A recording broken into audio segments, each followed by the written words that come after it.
she is right at the top corner. You won't be able to see us. They're not responding as Yeah. Just English, just speak to them directly. Okay. Hi, we can hear you. Yay! Hi, John. Hi. Nice to see you. How's the weather in Nairobi, everybody? It's hot. It's not France, it's the equator. It's very hot in Nairobi. probably not as hot as in Bangalore.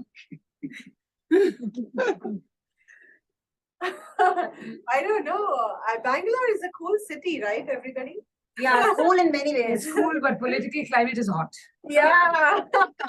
Did you hear that? Geeta saying the political climate is hot. How is the political climate in Kenya? Feminist friendly or not? Is it hot or cold? You're talking about Nairobi? Yes. Yeah, Yes, Nairobi talking is about extremely Nairobi. hot. We are expecting It's rain extremely hot.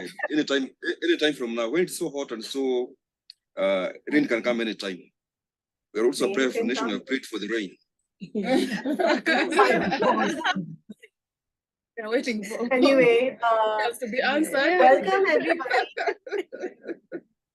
Just to let you all know, because we are doing translations in multiple languages, things might be a bit delayed from your side. Even people in Bangalore, you might hear our friends in Nairobi a little slower because of the connections. But we'll try our best to use the connections. My name is Gopika. For everyone in Nairobi, nice to meet you. I work with David and really excited to facilitate this conversation today with activists here in Bangalore, Karnataka, and all of you lovely people over there in Nairobi, Kenya. So we're going to start off today. Everyone's looking really great and excited. The portal is packed over here. We've got a house full, and I see Nairobi is also house full. So really nice to see you. It might be a bit delayed that you see that, but people are clapping over here. So we will start with a quick round of introductions, just to get to know each of us. I'm just going to pass around the room to ask everyone to share their name, what pronouns you use, and which organization or collective that you work with. So we're just going to start doing a round. I'm going to start by I'm going to start at the back here in India so that we can start. I see people pointing at each other, but maybe Titash, you want to start from here? And I'll do one person here and then one person in Nairobi. Okay. Hi, everybody.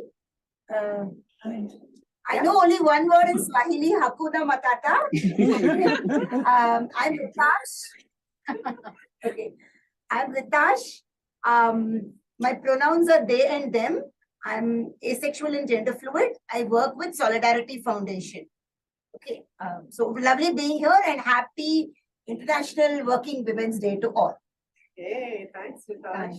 How about we go to Nairobi to get someone over there? Would anyone like to start introductions in Nairobi? Hi, everyone. My name is Cynthia Kwamboka. Pronoun her, she. I'm an advocate of the High Court of Kenya. I operate a law firm that specializes in employment law. My area of specialty is employees relations. I've worked with KOTU before. I represent KOTU Kenya, if you know it, in various forums, including employees' rights. I'm happy to be here today. Thank you. Nice to see you over there. Yeah. Fantastic. Someone over here wants to go next? Anyone in Bangalore? Duha? Let's go. Thank you. Hi, everyone. I am Duha. My pronouns are they and them. I am an intersex person. I am one of the co-founders of a collective known as Intersex Human Rights India. We work with intersex people across India. Yeah. I am a molecular biologist. Yeah, I'm so glad to be here. Thank you. Thanks, Nuha. I have some names here, so shall we have Julius next? Julius, do you want to introduce yourself? Hi, Julius. How are you there? Hello, everyone. My name is I'm Julius Sokoth. My pronouns is he or him. I'm a social justice activist with a special focus on labor rights and tax justice. I'm also a trainer on people-owned, people-led, people-centered, people-protected struggles in fighting for rights, freedoms, and justice. Currently, I'm working as an advocacy consultant with the informal workers called the Dobby Network. Because I've been told that the word Dobby came from India. We used to think that the word Dobby is a Kiswahili name, but in Kenya you are using it. So it's today that I learned that the word Dobby is an Indian word term. So I'm a consultant on advocacy with that organization called the Dobby Women Network. Thank you, and I'm happy to be here. Dobby Women Network. That's an interest. That's the first time I'm hearing the word Dobby outside India. Thank you, Julius. I will pass to Radha, who's sitting here in Bangalore. Radha, would you can Kannadalli ಮಾತಾಡಬಹುದು. You can speak in Kannada, Radha. Yes. Yeah. ನಮಸ್ತೆ ಎಲ್ರಿಗೂ, ನನ್ನ ಹೆಸರು ರಾಧಾ. ನಾನು domestic workers rights union ಅಲ್ಲಿ activist ಆಗಿ past 9 years ಇಂದ work ಮಾಡ್ತಾ ಇದ್ದೀನಿ. ಸೊ ನಾನು ಅವಳು ಅಂತ ಕರೀತೀನಿ. I hope you all heard that, but were you able to get that in English? No. No? Okay, let's try again. Radha, can you try introducing yourself again? Hi ಎಲ್ರಿಗೂ, ನನ್ನ ಹೆಸರು ರಾಧಾ. ನಾನು domestic workers rights union ಅಲ್ಲಿ activist ಆಗಿ 9 years ಇಂದ ಕೆಲಸ ಮಾಡ್ತಾ ಇದ್ದೀನಿ. ಸೊ ನಾನು ಮನೆ ಕೆಲಸ ಮಾಡೋ ಮಹಿಳೆಯರ ಜೊತೆಗೆ ಕೆಲಸ ಮಾಡ್ತಾ ಇದ್ದೀನಿ.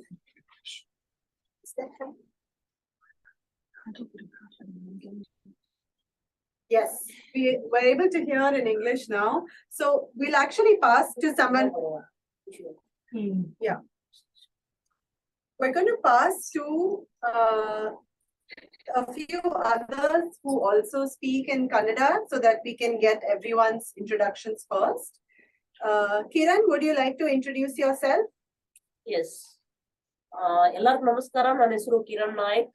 ನಾನು trans man and orthopaedic disability and ನಾನು ಅಂಗವಿಕಲರ ಹಕ್ಕುಗಳ ಬಗ್ಗೆ ಮತ್ತು ಲಿಂಗತ್ವ ಅಲ್ಪಸಂಖ್ಯಾತರ ಟ್ರಾನ್ಸ್ಜೆಂಡರ್ ಬಗ್ಗೆ ಕೆಲಸ ಮಾಡ್ತಾ ಇದ್ದೀನಿ.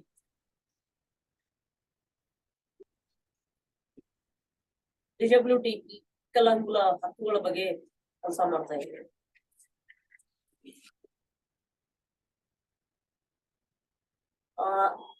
ಎರಡು ಆರ್ಗನೈಸೇಷನ್ ಇದೆ, KBS ಕರ್ನಾಟಕ ವಿಕಲಚೇತನರ ಸಂಸ್ಥೆ ಹಾಗೂ star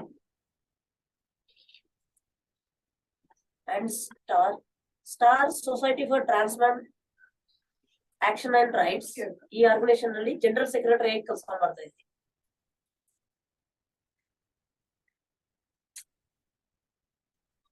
Both organizations. Okay. Thank you. Yes, we can hear the translation. Astha, would you like to go next? Yeah. Hello everyone. My name is Astha. My pronouns is she or her, and I work with Rahi. Rahi is a Bangalore-based NGO working for LGBTIQ community. I am the executive director of Rahi. Thank you. How about we go back to Nairobi? Do we have Caroline? Am I saying that right? Caroline, are you there? Hi, Caroline. I'm here. Hi. Hi. Hello, everyone. I'm Caroline Joroge. I'm based in Nairobi, Kenya. I'm a female sex worker. I'm passionate about access and utilization of health. That is prevention and treatment. I work at the Kenya Sex Workers Alliance as the Deputy National Coordinator. Thank you, Caroline. Nice to meet you. Also, I'm crushing over your beautiful jewelry. It's gorgeous. And the dress, the And the clothes, dress, and the dress. dress. People are appreciating the dress. Thank you. We love the trends in India. Shall we go have one more person? Is Shailene in the room? Shailene? Hello. Do we have Shailene? Hi, Shailene. everyone. Hi, Shailene. Hi. Hello, everyone. My name is Shailene Momanyi. My pronouns are she, her, and I work for the Young Women's Leadership Institute. I am a Pan-African feminist and activist on women and girls' rights in all their diversities. And I'm so happy that EWID had the opportunity to create this space for us to have discussions and connect with the whole world. And for me, I'm passionate about women and girls' rights. And for YWLI, we emphasize on nurturing the leadership of adolescent girls and young women. I'm so happy to see you all. Nice to see you, Shailene. Thank you. I will ask Geeta to go next. Geeta. Okay. Salams, I'm Geeta Menon. I work as on gender-based violence. Pronoun is she and her. And basically I work on gender-based violence through a women's rights organization, wherein we support also labor rights movement and the domestic workers in focus. Domestic workers in our country who work in the unorganized sector. And we also take up issues of both part-time, full-time, as well as trafficked workers, trafficked in into forced labor. So we work in Karnataka and in India too. Thank you, Geeta. I'm going to invite Rukmini to give her introduction next. So you will have to choose the English channel, make sure that that's on for you. Rukmini is going to be speaking in Kannada. So just make sure that the English channel is on for you. Yeah. ಎಲ್ರಿಗೂ ಮಹಿಳಾ ದಿನಾಚರಣೆಯ ಶುಭಾಶಯಗಳು. ನನ್ನ ಹೆಸರು ರುಕ್ಮಿಣಿ ಅಂದ್ಬಿಟ್ಟು ನಾನು garment worker ಆಗಿ ಸುಮಾರು 17 ವರ್ಷ ಗಾರ್ಮೆಂಟ್ ಫ್ಯಾಕ್ಟರಿಯಲ್ಲಿ ಕೆಲಸ ಮಾಡಿದ್ದೀನಿ, ಟೈಲರ್ ಆಗಿ. ಅದಾದ ನಂತರ ಗಾರ್ಮೆಂಟ್ ಲೇಬರ್ ಯೂನಿಯನ್ 2012 ಅಲ್ಲಿ ಸ್ಟಾರ್ಟ್ ಮಾಡಿ ಅದು ವುಮೆನ್ ಲೆಡ್ ಯೂನಿಯನ್ ಕರ್ನಾಟಕದಾದ್ಯಂತ ಕೆಲಸ ಮಾಡ್ತಾ ಇದೆ. ನಾವು ಹೆಣ್ಣು ಮಕ್ಕಳನ್ನೇ ಆ ಯೂನಿಯನ್ ಅನ್ನ ಸ್ಟಾರ್ಟ್ ಮಾಡಿದೀವಿ. ಆ ಯೂನಿಯನ್ ಅಲ್ಲಿ ಗಾರ್ಮೆಂಟ್ ಲೇಬರ್ ಯೂನಿಯನ್ ಅಲ್ಲಿ ನಾನು ಪ್ರೆಸಿಡೆಂಟ್ ಆಗಿ ಕೆಲಸ ಮಾಡ್ತಾ ಇದ್ದೀನಿ. ಒಟ್ಟಾರೆಯಾಗಿ ಗಾರ್ಮೆಂಟ್ ವರ್ಕರ್ದು ಮಾನವ ಹಕ್ಕುಗಳ ರಕ್ಷಣೆ, ಕಾರ್ಮಿಕ ಹಕ್ಕುಗಳ ರಕ್ಷಣೆ, ಮಕ್ಕಳ ಹಕ್ಕುಗಳ ರಕ್ಷಣೆ ಇದ್ರ ಬಗ್ಗೆ ನಾವು ಕೆಲಸ ಮಾಡ್ತಾ ಇದೀವಿ ಮೇನ್ ಆಗಿ. Thank you, Rukmini. I'm going to go once more to Bangalore to Saroja, who is in the front row. Saroja, give us a wave to say hi. Okay, Saroja, you can introduce yourself. Hi ಎಲ್ಲರಿಗೂ, ನನ್ನ ಹೆಸರು ಸರೋಜ ಅಂತ. ನಾನು garment ಫ್ಯಾಕ್ಟರಿನಲ್ಲಿ ಸುಮಾರು 18 ವರ್ಷ ಕೆಲಸ ಮಾಡ್ಕೊಂಡು ಬಂದು 2012ರಲ್ಲಿ ಗಾರ್ಮೆಂಟ್ ಲೇಬರ್ ಯೂನಿಯನ್ ನ ಕರ್ನಾಟಕದಲ್ಲಿ, ಇಂಡಿಯಾದಲ್ಲಿ ಗಾರ್ಮೆಂಟ್ ವರ್ಕರ್ ನ ಆರ್ಗನೈಸ್ ಮಾಡ್ತಾ ಇದೀವಿ. ಅವರ ಹಕ್ಕು ರಕ್ಷಣೆ ಮತ್ತೆ ಅವರ ವೇತನ ಹೆಚ್ಚಳಕ್ಕೆ ನಾವು ಗಾರ್ಮೆಂಟ್ ವರ್ಕರ್ ಜೊತೆ ಕೆಲಸ ಮಾಡ್ತಾ ಇದೀವಿ. ನಾನು ಗಾರ್ಮೆಂಟ್ ಲೇಬರ್ ಯೂನಿಯನ್ ಅಲ್ಲಿ ಪ್ರಧಾನ ಕಾರ್ಯದರ್ಶಿಯಾಗಿ ಇದ್ದೀನಿ.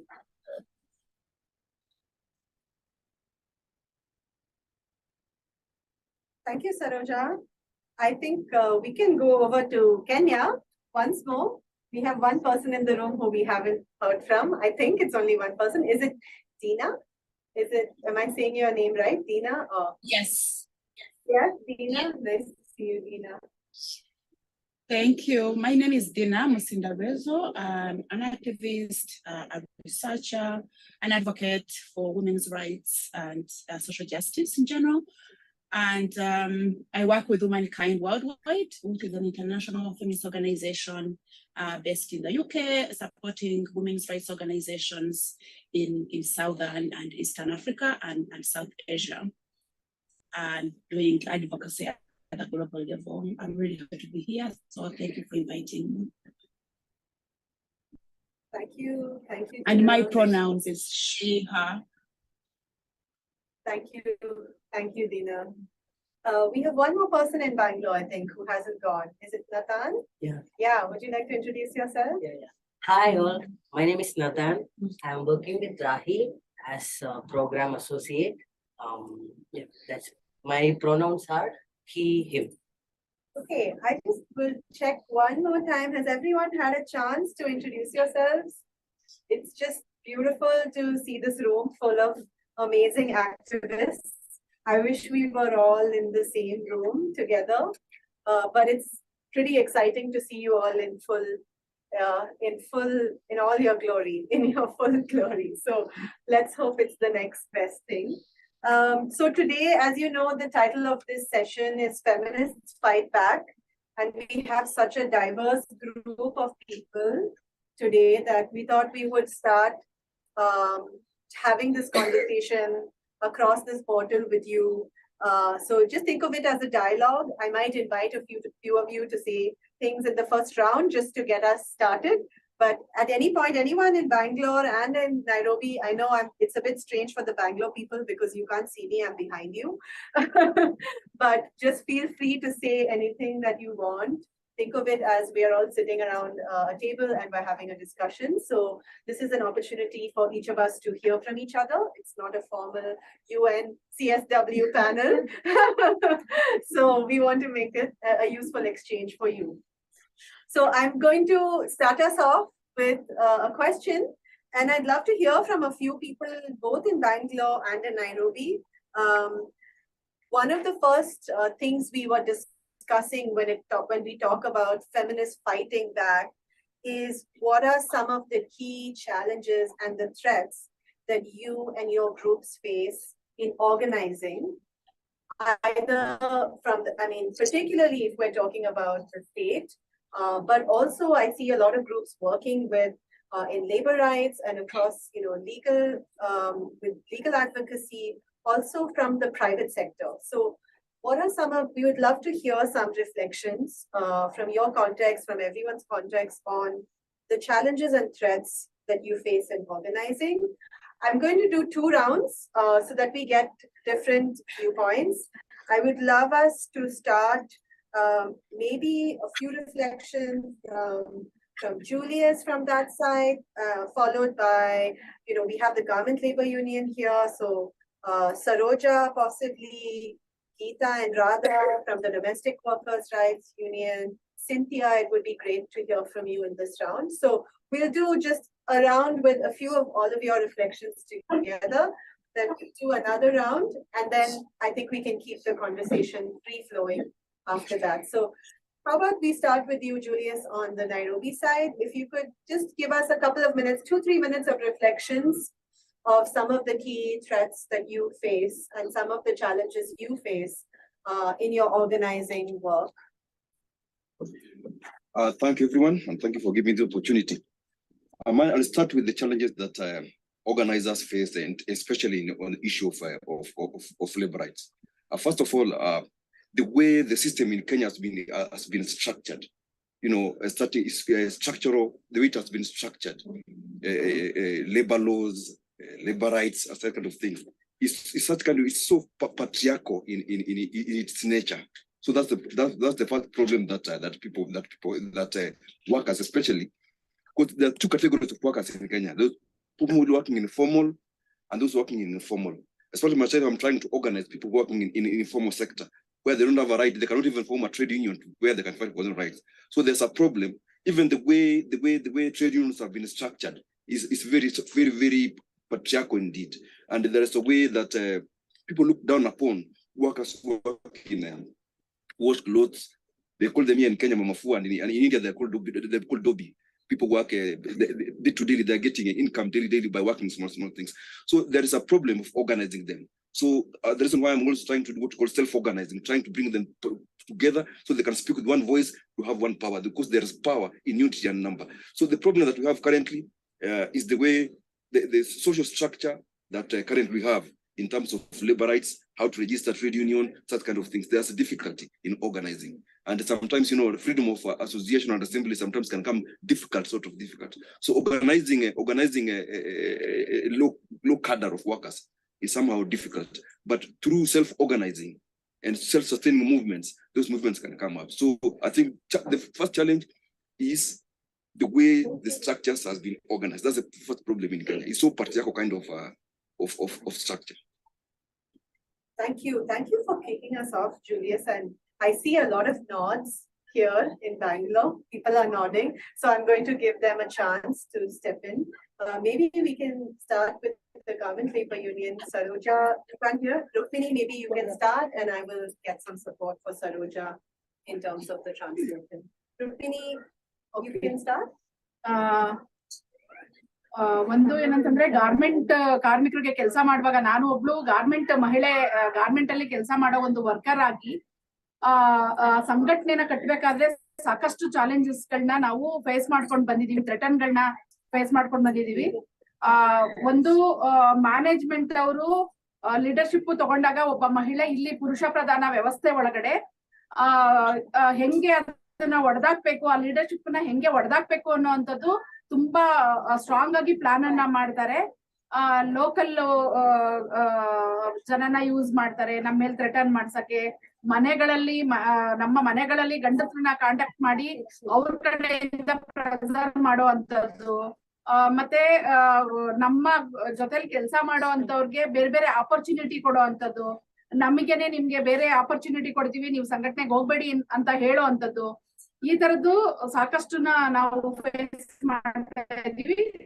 ಜೊತೆಗೆ ಸಂಘಟನೆನ ಒಂದು ಅದ್ರೊಳಗಡೆ ತರುವಾಗ ಸಾಕಷ್ಟು ಏನು ಬೇರೆ ಬೇರೆ ಲೋಕಲ್ ಗುಂಡಾಸ್ನ ಯೂಸ್ ಮಾಡೋ ಅಂತದ್ದು, ಮತ್ತೆ MP-ಗಳು MLA ಗಳಿಂದನೂ ನಮ್ಗೆ ರಿಟರ್ನ್ ಕಾಲ್ ಬರೋ ಅಂತದ್ದು, ಮತ್ತೆ ಮ್ಯಾನೇಜ್ಮೆಂಟ್ ಕಡೆಯಿಂದ ರಿಟರ್ನ್ ಕಾಲ್ ಬರೋ ಅಂತದ್ದು. ಈ ತರದ್ದು ಸಾಕಷ್ಟು ಚಾಲೆಂಜಸ್ ಇದೆ. ಆದ್ರೆ ಕಾರ್ಮಿಕರು ಸಾಕಷ್ಟು ಸಮಸ್ಯೆಗಳನ್ನ ಫೇಸ್ ಮಾಡ್ತಾ ಇದ್ರೆ ದಿನನಿತ್ಯ ಪ್ರೊಡಕ್ಷನ್ ವಿಷಯ ಇರ್ಬೋದು, ಸೆಕ್ಷುವಲ್ ಹರಾಸ್ಮೆಂಟ್ ಇರ್ಬೋದು, ಅವ್ರಿಗೆ ನೀರ್ ಕುಡಿಯಕ್ಕೆ ಟೈಮ್ ಇಲ್ದಿರೋ ಅಂತದ್ ಇರ್ಬೋದು, ಟಾಯ್ಲೆಟ್ ಹೋಗಕ್ಕೆ ಟೈಮ್ ಇಲ್ದಿರೋ ಅಂತದ್ ಇರ್ಬೋದು, ಸರಿಯಾಗಿ ಊಟ ಮಾಡಲ್ಲ, ಲೋ ವೇಜಸ್ ಇದೆ, ಸಾಕಷ್ಟು ಹರಾಸ್ಮೆಂಟ್ ಇದೆ. ಇದನ್ನ ನಾವು ಚಾಲೆಂಜ್ ಆಗಿ ತಗೊಂಡು ಆರ್ಗನೈಸ್ ಮಾಡ್ಬೇಕು. ಅವ್ರಿಗೆ ಹ್ಯೂಮನ್ ರೈಟ್ಸ್ ಬಗ್ಗೆ ಅವೇರ್ನೆಸ್ ಕೊಡ್ಬೇಕು, ಅವರ ಲೇಬರ್ ರೈಟ್ಸ್ ಬಗ್ಗೆ ಅವೇರ್ನೆಸ್ ಕೊಡ್ಬೇಕು. ಈ ತರದೆಲ್ಲ ಕೆಲಸ ಮಾಡುವಾಗ ಸಾಕಷ್ಟು ಚಾಲೆಂಜಸ್ ನಾವು ಫೇಸ್ ಮಾಡ್ತಾ ಇದೀವಿ ಗಾರ್ಮೆಂಟ್ ಲೇಬರ್ ಯೂನಿಯನ್ ಅಲ್ಲಿ.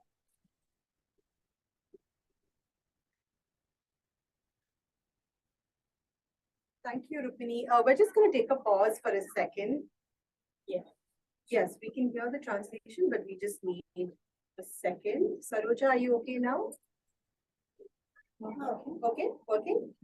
Kiran, working? Yes. Okay, great. Thank you. Okay. Yeah. Fantastic. I'm thinking next we can go over to Nairobi again. Actually, let's have one more reflection from Bangalore. We have Radha and Geeta here who are also working with workers, organizing workers and organizing women workers specifically. Geeta, would you like to start us off? Yes, please do. Please do. So just like Julia said, a lot of challenges are there with the governance structure. That is common. Okay, so the governance structure meaning the system of patriarchy, the system of class, caste and gender. The intersectionality of caste, class and gender anyway is a big challenge. We work with the informal economy, and the last in the informal economy is the domestic workers. So the domestic workers who work in the privacy of other people's households. So the biggest challenge in that is we are faced with to raise dignity and consciousness of the domestic workers as well as of the employers. Although we have a wage economy today, the feudal mentality still continues, that of master and servant. So therefore, the slave-like conditions still exist. Although there's an employer-employee relationship, there is no recognition of their contribution to productivity. They are considered as unproductive, they're considered as menial labor, and they are considered as people who anyway are like the virus. During the COVID, it was like they were treated like the virus. So the challenges that we face are primarily also due to the caste structure that exists. And the caste structure determines the occupation that they take up and where they remain. So most of the domestic workers in the informal economy form 3/4 of the urban employment in India. Now, when there's such a huge sector of women workers, majority, most of them are women workers. And as women workers, therefore, they face the assault on them as a class, as a caste group, and as being women. So the issues are therefore related to sexual harassment at the workplace, caste discrimination at the workplace, separate plates, separate glasses, no drinking, no going to the toilets that they wash, no drinking water from the filter. So there are caste discrimination. Then there's the issue of also allegation of theft, arbitrary dismissal, no regulation at the workplace. So if there's an accident inside the house, there's no redressal system. People have died in that process. A larger number of the workforce are live-in migrant workers who are brought in through very, very unscrupulous placement agencies who are literally sold to the employer, and there's absolutely no contracts. There's no contracts, so they can be treated in any way. There's no need to pay them wages, and they get away, most of the employers get away without any punishment. So the entire judicial system is itself a big challenge. The informal workers therefore face the maximum challenge from the government also because there's no ID cards, there's no recognition of them as workers, and there's absolutely no protection and grievance redress. A lot of issues here. Thank you, Geeta. And I think it sort of highlights the theme of today around intersectional organizing. Even though we are all from different but allied movements, there are so many intersections around. So thank you for really highlighting that. And I want to actually throw back to Nairobi. I know, Cynthia, maybe you could come in here. I know that you have done a lot of work, and it would be really great to hear from you as well around the work that you've been doing. Yes, okay, mostly the challenges that are faced in Kenya include the employers are adamant when it comes to registering collective bargaining agreements and also signing recognition agreements. That's that's a challenge. And also, we run to court every day protesting that workers have been victimized, have been harassed. But at the end of the day, we are suing the government, By the time that the government is obeying these court orders, it takes a long time. At the end of it all, you find that workers are withdrawing from union membership, occasioned by the fact that they're not getting justice. That is what they feel. Then when it comes to issues to do with sexual harassment, it is very hard to prove sexual harassment in these courts of ours. And there's no justice, truly speaking. At the end of the day, it's the employee who suffers. The employer has muscle, money, power. We find that the employee doesn't have anything at the end of the day. So the employee is still pushed at the edge. When again, it comes to issues to do with, this is another different issue, maybe now interpreting issues to do with maternity, which affects women. The Act is not well expounded on issues of maternity leave. Maternity leave is only 3 months. You find workers here, basically, they're not even given this provision for nursing requirements. They're all treated like they are men. They're not given maybe these other sections, maybe to breastfeed their children. Those things are lacking. And why are they lacking? It's because the terms and conditions that are provided under the collective bargaining agreement are not met. So those are most of the challenges that we face. Same way goes to wages. There's challenge when it comes to wage increment. People are underpaid here. You find that women are not paid equal to the task that they have done. Specifically, it also applies to men, but mostly it revolves around women. Mostly it revolves around women. Women fear, they cannot even report to their seniors, they cannot even report to the authority that they've been sexually harassed at their workplace. It's equally a challenge. But mostly wages, hours of work, maternity leave. My friend there mentioned issues to do with issuance of contracts. I have handled so many cases to do with domestic workers. I handle cases for drivers. I handle cases for house helps. I handle cases for waitresses. But when you look at their documents, they're not normally issued with contracts. So we go fight in court, there are no contracts, but at the end of it all, nothing happens. This issue of contracts and the policies, the regulations, they are not well put.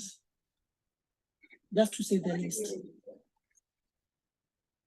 I think I see so many nods on this side, on the Bangalore side. I also want to give an opportunity now for people, anyone else in Bangalore. I know Radha and Saroja, you know, today, as you were talking about the issue of wages on the occasion of Women's Day, it's very unfortunate, but everyone here in this room has been putting out petitions over and over again on minimum wage, on equal pay. It seems to be a recurring theme, you know, everywhere across the world, and we have to see it every year over and over again.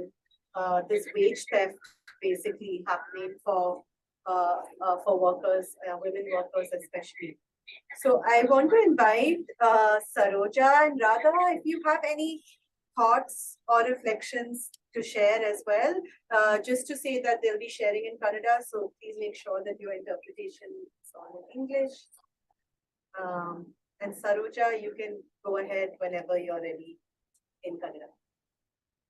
ಅದೇ ಇಲ್ಲಿ ನಾವು ಅವಾಗ್ಲೇ share ಮಾಡ್ದಂಗೆ ಹೆಣ್ಮಕ್ಳಿಗೆ ಸಿಕ್ಕಾಪಟ್ಟೆ ಸಮಸ್ಯೆ ಇದೆ. ಒಂದು ಅವರು ಕಾರ್ಮಿಕ ಮಹಿಳೆಯರಾಗಿ ಮನೆಯಲ್ಲೂ ಕೂಡ ಅವ್ರಿಗೆ ಯಾವುದೇ ತರದ್ದು ಇದನ್ನ ಇಲ್ಲ, ಸ್ಪೇಸ್ ಇಲ್ಲ. ಅದೇ ತರ ಕಾರ್ಮಿಕರಾಗಿ ಕೂಡ ಕಾರ್ಖಾನೆಯಲ್ಲಿ ಕೂಡ ಸಿಕ್ಕಾಪಟ್ಟೆ ವೈಲೆನ್ಸ್ ನ ಕೊಡ್ತಾ ಇದ್ದಾರೆ.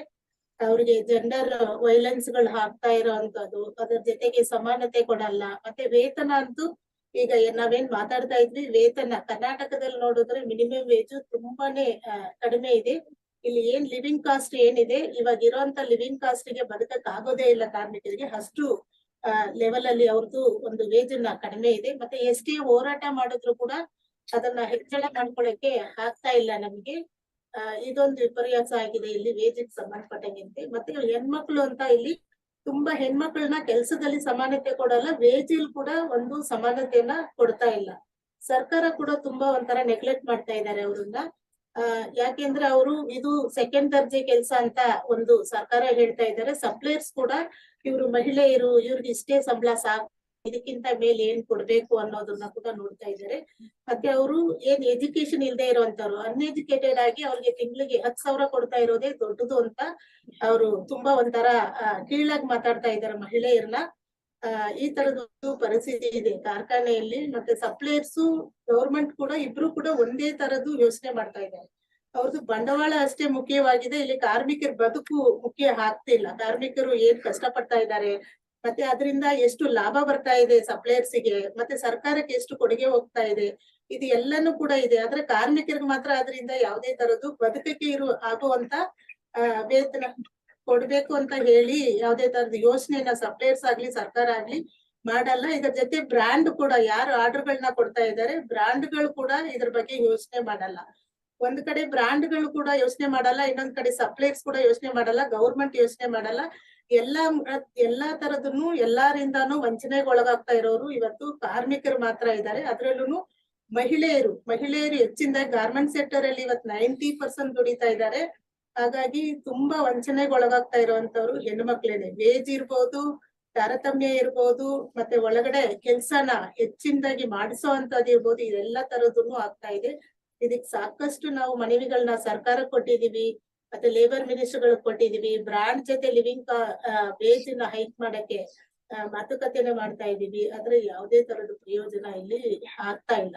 ಇಲ್ಲಿ ಗಾರ್ಮೆಂಟ್ ವರ್ಕರ್ ಅಂದ್ರೆ ಒಂಥರ ಕೀಳಾಗಿ ನೋಡ್ತಾ ಇದಾರೆ ಹೊತ್ತು ಅವ್ರನ್ನ ಒಂದು ಗೌರವವಾಗಿ ನಡೆಸ್ಕೊಳ್ಳೋ ತರ ಯಾರು ಕೂಡ ಯೋಚನೆ ಮಾಡಲ್ಲ. ಮತ್ತೆ ಒಳಗಡೆ ಸಿಕ್ಕಾಪಟ್ಟೆ ಸೆಕ್ಷುವಲ್ ಹರಾಸ್ಮೆಂಟ್ ಇದೆಲ್ಲಾನು ಕೂಡ ಇಂಡಸ್ಟ್ರಿನಲ್ಲಿ ಇವತ್ತು ನಡೀತಾ ಇದೆ. ನಾವು ನೋಡ್ತಾ ಇದೀವಿ ನಮ್ಮ ಕೆಲಸ ಮಾಡುವಂತ ಫೀಲ್ಡ್ ಗಳಲ್ಲಿ ಪ್ರತಿದಿನ ಇದನ್ನ ಕಾರ್ಮಿಕರು ಎಷ್ಟು ಸ್ಟ್ರಗಲ್ ಮಾಡ್ಕೊಂಡು ಮುಂದಕ್ಕೆ ಹೋಗ್ತಾ ಇದ್ದಾರೆ ಅನ್ನೋದು ನೋಡ್ತಾ ಇದ್ದೀವಿ.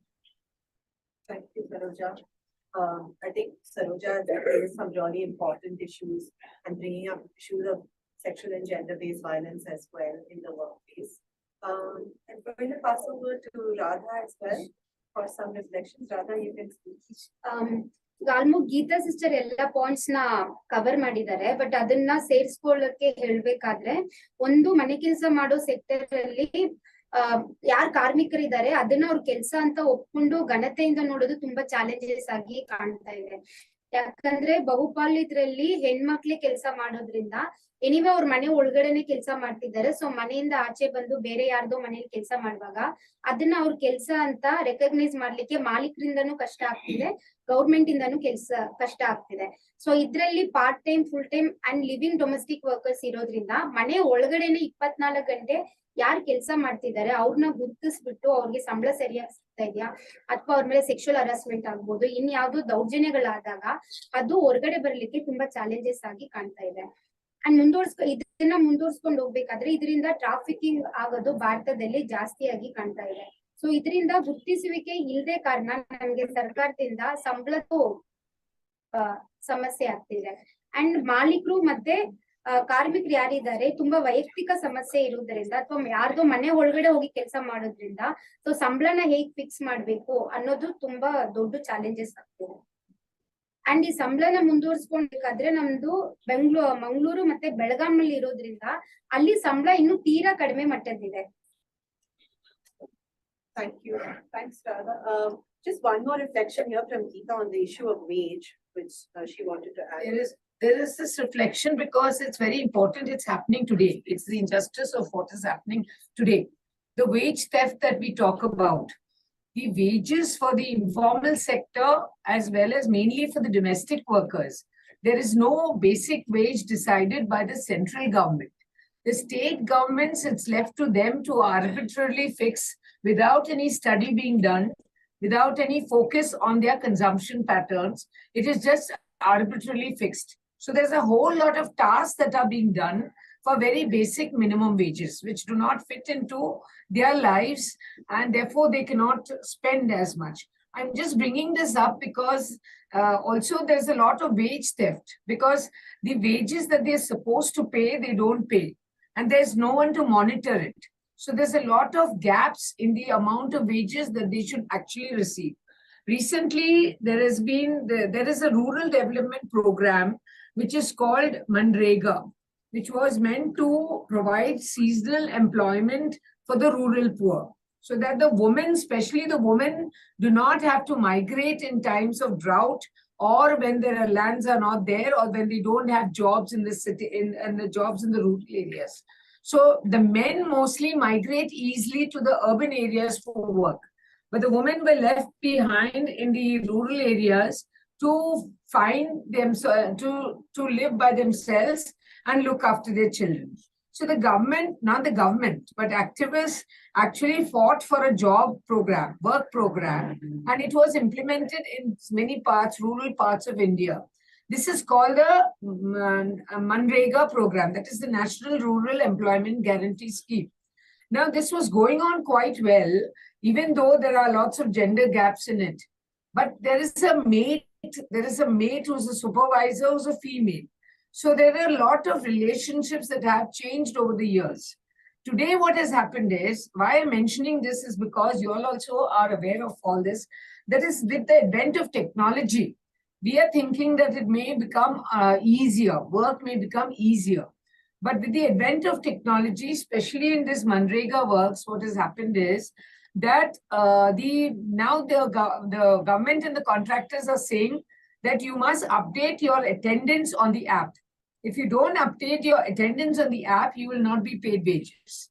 These you are talking to very poor, very illiterate, not illiterate, uneducated, may not have an app, may not have an Android phone, and do not have any way of updating their days of attendance. So, there's a whole loss of wages just because you've introduced a technology which doesn't fit their lives, which doesn't fit into this. Here, women are totally left out of the whole process, and many of them have not been paid wages for months. So this is one of the injustices that come out. Thanks, Geeta. This is, I think, a really important point that you highlighted. I also before we're going to go into a round 2 of sharing. Also, there are lots of voices that have not come into the room yet. Just want to acknowledge that. But does anyone from the group in Nairobi have any questions or reflections on, or any experiences or examples you want to share from what you've heard? Maybe just for another 2-3 minutes, we can have of any reflections that come from your side, having heard some of the stories from here. It can be anyone, just opening it out to anyone over there. Yes, go for it. Yes, go for it. Oh, I see two. Shailene, maybe. Do you want to go first? Yeah, thank you. Thank you everyone for your sentiments, and I actually resonate with all of them. And for me, I'd like to speak from, social movement perspective, and what are some of the challenges that activists specifically face. So one of the challenges is the anti-activism, anti-feminist, and movements that are well-funded, especially when you speak about religion. These are movements that are well-funded. They are never taxed by the government, that then oppose some of our advocacy work and access to rights of women and girls in all their diversities. So they speak about being an African. For instance, recently, the Supreme Court of Kenya ruled that, all LGBTQ organizations had the right to association, and therefore they are supposed to be registered under the NGO board. And so we immediately saw how the anti-activism movement then went online to threaten activists who are speaking about it. They were marching, and they also threatened specific activists, even going into their houses and breaking into their houses to kill them. So it is a major threat for activists doing that work, especially at grassroots level, where people actually know where you live, your offices, and therefore some people have actually shut down their offices and they're not operating at the moment. For instance, I know the Coalition for Grassroots Human Rights Defenders who work in Mathare, and some who work in Kibera are now shut because public perceptions on how, on women's rights generally is in our society is that maybe you are trying to, how is it called? To recruit young girls and young boys into LGBTQ, so the misunderstanding around LGBTQ rights and women's rights is really a challenge, and that is a threat to activists. Despite our resilience to do that kind of work, then again, you're afraid because as an individual, people already are targeting you at community level. I'll say public perceptions again, in our communities, because we are all brought up in a system and in a patriarchal system where people, say something is an African, how you speak as a woman, how you kind of aggressive. So if you stand up to speak about something that is an injustice, then you're also targeted. It then, at times it makes people to fall back at times, but also to, like, the kind of activism we do, then it doesn't continue in some of the spaces because you have to protect yourself first, because security comes first. And also, despite the digital platforms creating spaces for us to be able to connect with other parts of the world, and also, amplifying our work as activists online, it also brings in certain challenges such as digital harassment, unsolicited sharing of images and pornographic images that then, affect all of us, but specifically girls and young women who are then trolled. For instance, when you're speaking about women's rights, then there's the issue of, where's the boy child? We know that even the boys are affected, but then what is my struggle? Instead of using your platform, to criticize my work, why can't you use it to also elevate the challenges of the boys? Because my choice is to speak about girls. So I think so that those are some of the conversations that we still struggle with, even as we, maneuver in terms of, access to services, access to justice and rights. And I'll give an example on labor rights, because recently there was a documentary that was filmed in a tea farm in Kericho County in Kenya, where women are sexually harassed in a multinational corporation, and yet they're not held accountable for those for that. For instance, the manager has worked there for 24 years. We've had organizations and activists who've spoken about it. We've had cases being reported about the incidences that happen, including flower farms, but then there's no action that is taken against those managers, including the multinational, transnational corporations. And I want to speak clearly about Unilever, because Unilever was highlighted as one of the companies that worked in Kericho County.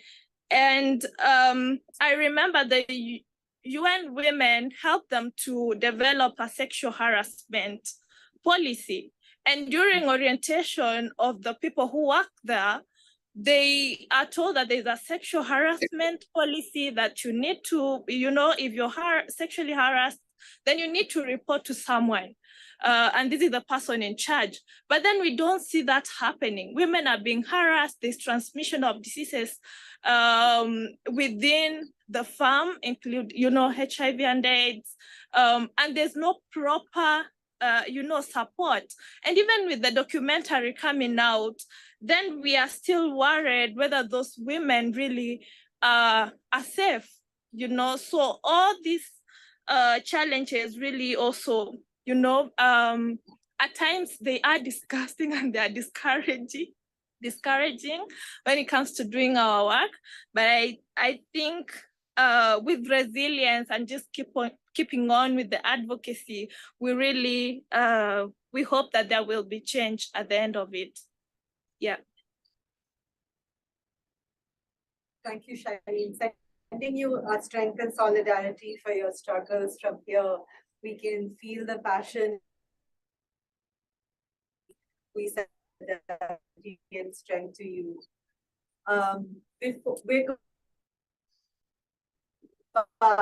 Before we do, I think there was one reflection. Cynthia, our connection is a little choppy right now. Are you able to hear us? Okay, basically my concern was on the minimum wage policy. I don't know if you have the minimum wage guidelines, because here we have one. The minimum wages for tailors, drivers, domestic workers, waiters, truck drivers, they're all listed. And during the Labor Day, it depends. They normally increase it to a certain percentage depending. So there's a fixed minimum wage policy in Kenya, which gauges the guidelines, but still in as much as it's still there, the employers are still underpaying the workers. Yeah. We can talk for a few days about how terrible our minimum wage policy is in India.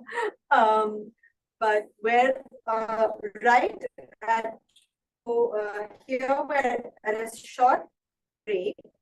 So what, and I know a few people haven't yet even intervened, but that's what we're going to do when we come back from our break. Dials that you raise are going to be picked up after the break as well, around what the way in which LGBTQI are being criminalized and targeted.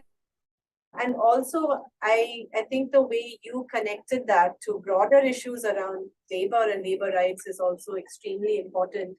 I think that's an important connection that we're making in this room as well. Ooh, our visual is stuck, but we hope you can hear us. Can you give us a shout? Can anyone hear us over there? I see us, Minister. But probably at a good time, because what I'm going to say is for everyone in Bangalore, we can. You can hear you now. You can unstep. You can. Oh, okay, great. It's catching up slowly. See a smile. It's strange. Okay, how about we take a break? It's actually a good time to take a break. So we can come back in Bangalore. We'll come back at 4:45. And in Nairobi, I believe it should be 2:15, if I'm not mistaken. So we'll come back at 2:15 Nairobi time and 4:45 Bangalore time to hear from our answers. So see you all in a little bit. Now you're back. Ah, we're back. Okay. I was just hoping that you were hearing me to say we're going to take a short 10-minute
ಬಂದಿಲ್ಲ ಬಂದಿಲ್ಲ Oh, we can't hear Nairobi.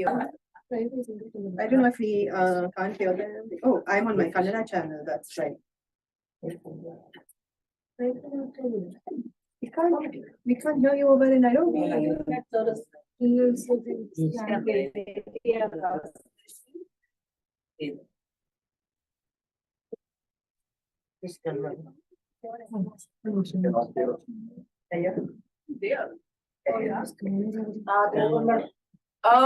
Shri, I think you might be on mute.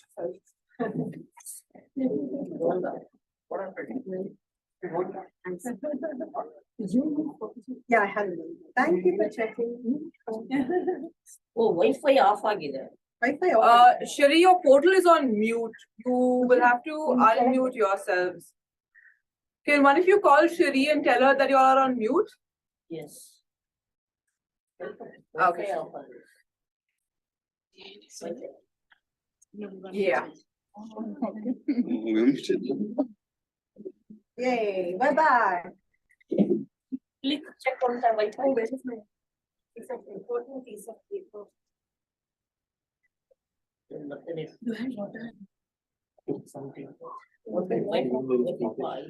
Hey, everybody. We're back.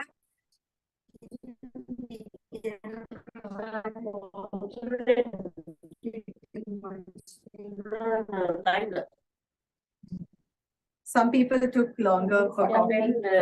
Off agida. Okay, this is Yeah, exactly. I was just trying to tell whoever was disconnected to reconnect. Oh, now you can reconnect. Reconnect. ಒಂದು ನಿಮಿಷ on ಆಗಿದೆ. On ಆಗಿದೆ ಅಲ್ವಾ? Okay, done. Super. Yes. ಪರವಾಗಿಲ್ಲ.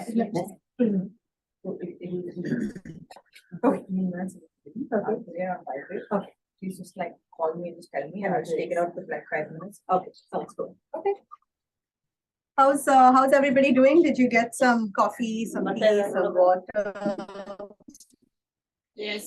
Yeah, we got some coffee, others got tea, Good. others took water. Myself, I took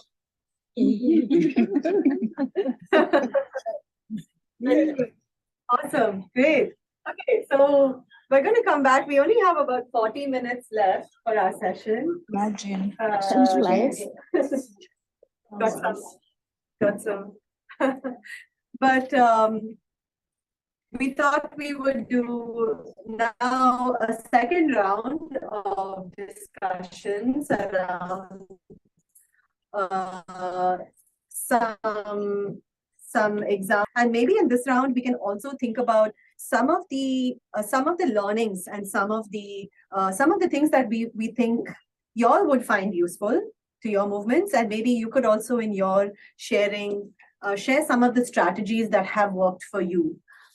Because I think we have spoken a little bit about threats and challenges and also some of the risks.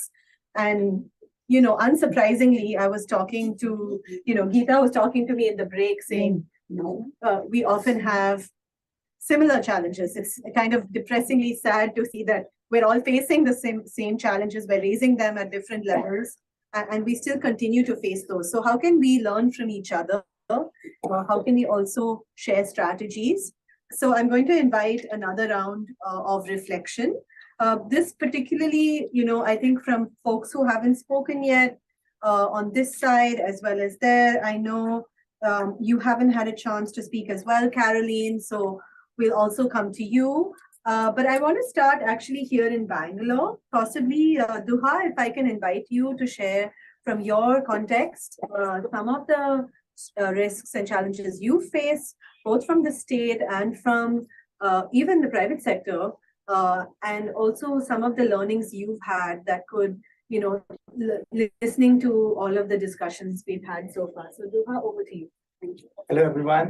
Welcome back from the break, I guess. I hope you all hydrated yourself enough because we'll be talking a lot. You have to speak up a little bit more. All right.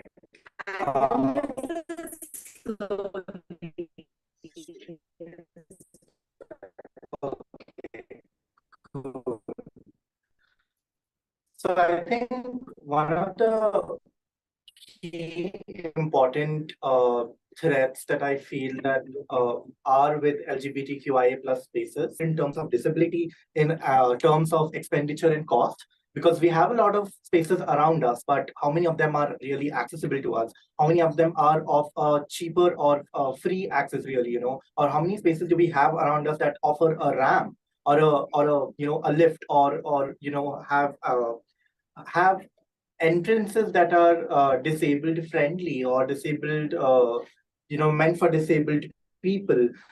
But we find that the collective consciousness of the general public and people is that, but do we need to provide these extra and give people the access that they require?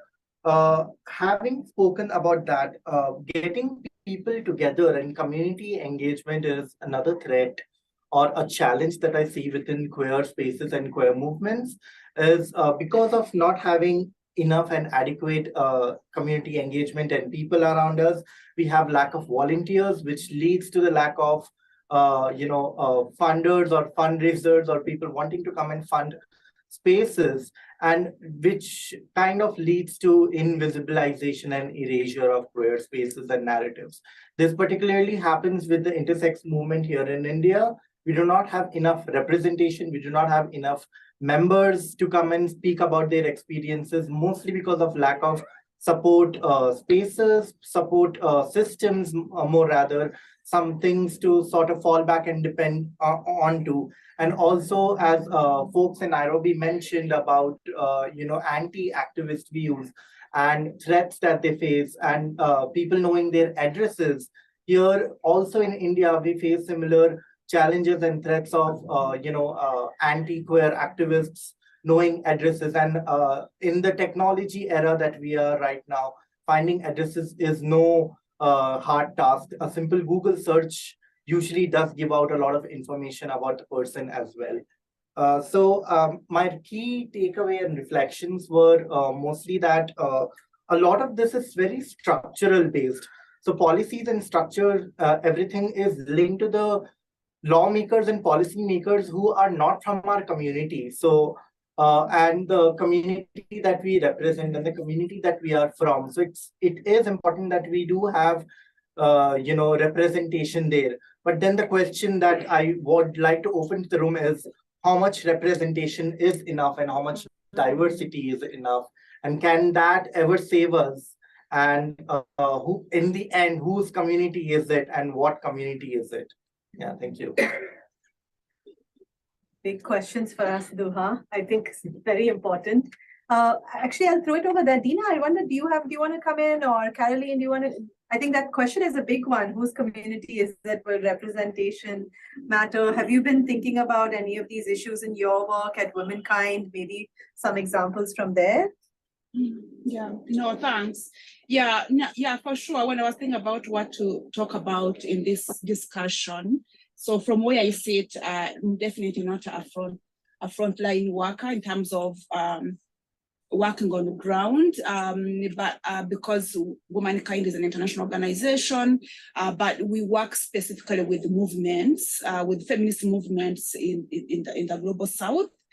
And some of the things we are grappling with, one is the issue of space.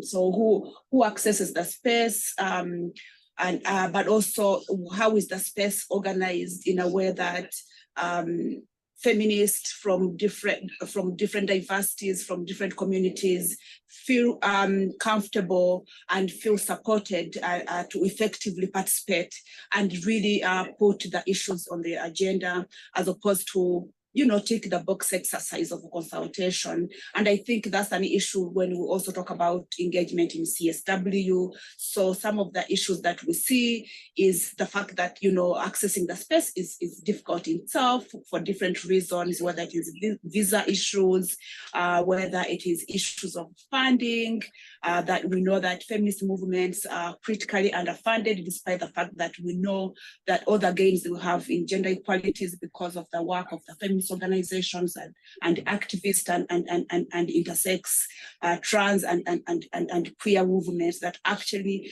are putting their lives online to ensure that we have a better world, but yet resources aren't reaching these movements to do either their activism at the community level, but also to engage in spaces where decisions are being made.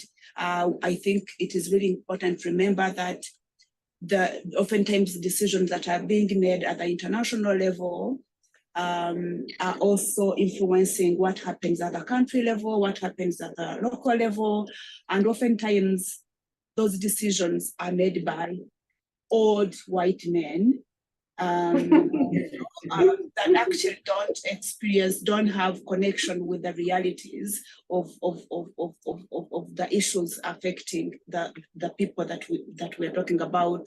And so how do we also fight back on a system that has been put in place, I guess, in colonial times that continue to perpetuate power imbalances that affect how feminist movements are working and a bid to win. So the issue, I think, of space and contestation of power is an important one from where I sit, but also specifically the issue of funding. I know that funding is important, we all know that, but also like the resources that feminist movements are themselves, they are resources, and I think that resource one needs to be acknowledged. And funders need to see the role of facilitating that and contributing to that, not from a humanitarian kind of perspective, but from a social justice perspective, understanding that when an ecosystem that wants to bring about social justice and bring about transformational change, and so really the role of funders is that needs to be assessed in terms of ensuring that resources are of good quality, that they move very quickly. I think some of the issues that we have been hearing in terms of attack on feminist movements and all those kind of things are things that have to happen very quickly. And therefore, funders also need to really be agile in how resources move to movements very quickly in a way that is flexible, in ways that enable feminist movement to actually design and implement their own advocacy agendas, but also in ways that is helpful, because we know that funding can also actually be problematic and cause problems as opposed to bring about and supporting solutions. And so that is also an important area where I sit in terms of the work that we are doing to support feminist rights, feminist movements and women's rights organizations as sites where movements oftentimes are built. When we do resource of feminist movements, we also center an intersectional approach, realizing that women aren't a homogeneous group, but really looking at how different women, especially those that face intersecting forms of discrimination because of different identities, whether it is based on, disabilities or because of gender identity or sexual orientation, whether it is because of age or because of race and color. All those things are really extremely important to really think about when we are talking about supporting and facilitating movement strengthening. And we know that only change happens when feminist movements come together, when women are not working as individuals, but they are working in movements. There is power in collectives, there is power in speaking together, and fighting against all these challenges that have been highlighted. So yeah, I think I'll pause there for now. Thank you. And actually, I would love to bring Asta and Nathan at this point, because during the break, we were talking about this idea of space and how we come together and how that coming together can also be challenging. And Shailene, some stuff that you said around how we can collectivize, we got workers and LGBTQI movements coming together on the streets or to protest. It's not always so easy for us to come together, because it's not that we are divided, but at the same time, we have our priorities. So Astha was talking to me about this during the break. So I would love to bring Astha and Nathan, who are also working on these issues, to reflect on some of these questions of how can we, how does the space, how do we occupy the space together? And also any reflections from your work. So over to you. Okay. ನಮ್ದು organisation ಬಗ್ಗೆ ಇನ್ನು ಸ್ವಲ್ಪ ನಾನು ಮಾತಾಡ್ತೀನಿ. I think you'll have to speak loudly and just loudly. ನನ್ನ organisation ಬಗ್ಗೆ ಇನ್ನು ಸ್ವಲ್ಪ ನಾನು ಮಾತಾಡಕ್ಕೆ ಇಷ್ಟಪಡ್ತಾ ಇದ್ದೀನಿ. ಅಂದ್ರೆ ರಾಖಿ ಬಂದು LGBTQI ಕಮ್ಯುನಿಟಿಗೋಸ್ಕರ ಕೆಲಸ ಮಾಡ್ತಾ ಇದ್ದೀನಿ. Yeah, just to say it'll be in Kannada, so just make sure that your headphones are on and you're on the English channel.